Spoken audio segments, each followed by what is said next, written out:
Welcome. Last summer, the IEEE Hot Interconnects team asked that I chair a discussion on SmartNICs versus DPUs.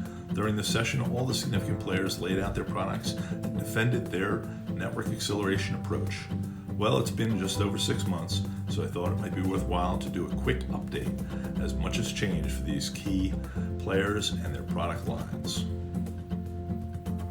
We'll kick it off with Nvidia, the undisputed big dog in the space.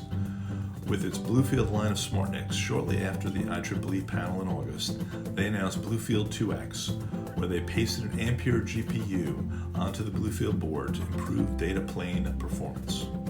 Marketing produced this mock-up for the announcement, but clearly it's not the actual board, as it's missing the required VGA power connector, as a BlueField 2 plus Ampere easily draws more than 75 watts, which is what a PCIe by 16 slot can offer up. As part of this announcement, Nvidia's CEO showed a roadmap slide pictured here with BlueField 3 and 3X, and finally the BlueField 4 in 2023.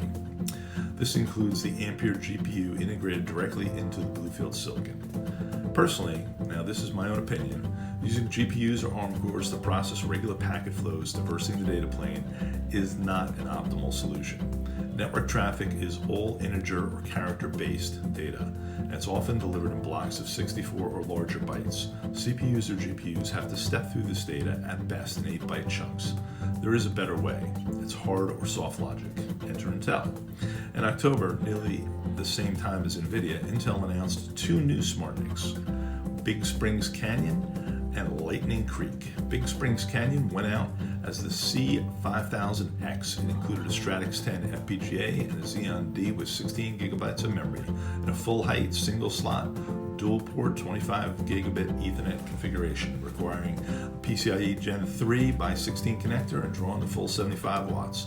Meanwhile, another team produced the Lightning Creek N5010, a beast with 4 QSFP28 ports, Stratix DX210 FPGA, and a pair of Intel EA10 NIC controllers. Behind that, classic FPGA bump-in-the-wire architecture. This card is actively cooled, full height, double wide, 3/4 length, drawing 225 watts, 75 from the PCIe and 150 from the VGA.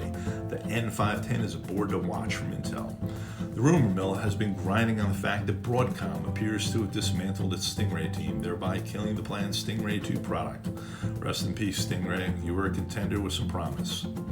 Xilinx is the other major player placing FPGA logic in the data plane. They announced that the new Alveo SN1000 would debut utilizing a composable SoftNIC architecture by using a large FPGA, and an 8-core ARM later this month. The FPGA will handle run rate data plane traffic, while exception flows or control plane data will execute within the ARM cores. This soft-defined hardware accelerated approach holds tremendous promise.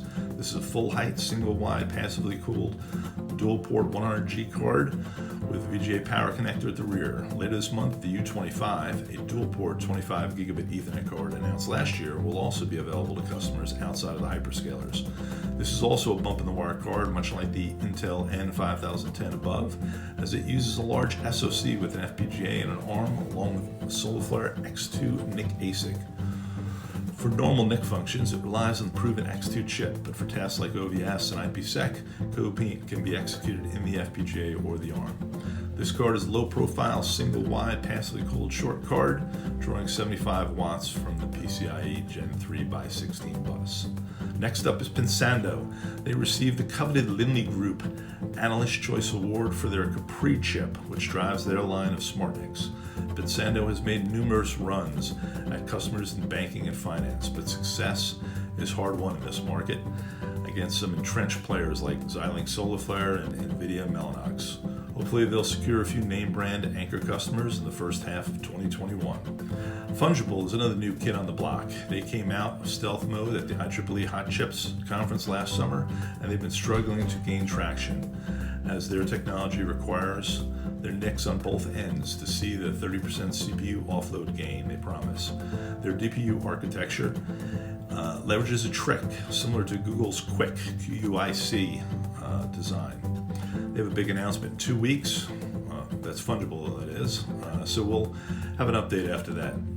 Also, Marvell did not participate in the panel, but they are a player with their Octeon TX2 DPU and the Liquid IO3. But this is a 32-core ARM, similar to others in the space, with nothing dramatically new or exciting to really be talking about. Finally, a potential newcomer, Achronix, who is number 3 in the FPGA market behind Xilinx and Intel, has worked with Bitware to release a board utilizing Achronix's new Speedster 7 silicon. Much like Xilinx's Versal Premium product, which has been sampling, this is a huge FPGA with thousands of ML cores and a high-performance 2D network on chip. If they weren't going through a reverse IPO via SPAC this spring, we might have skipped them. But when this completes, they'll be flush with expansion capital, and it will be exciting to see how they invest it. Please stay tuned. The future is bright for SmartNICs and DPUs. Thank you for your time.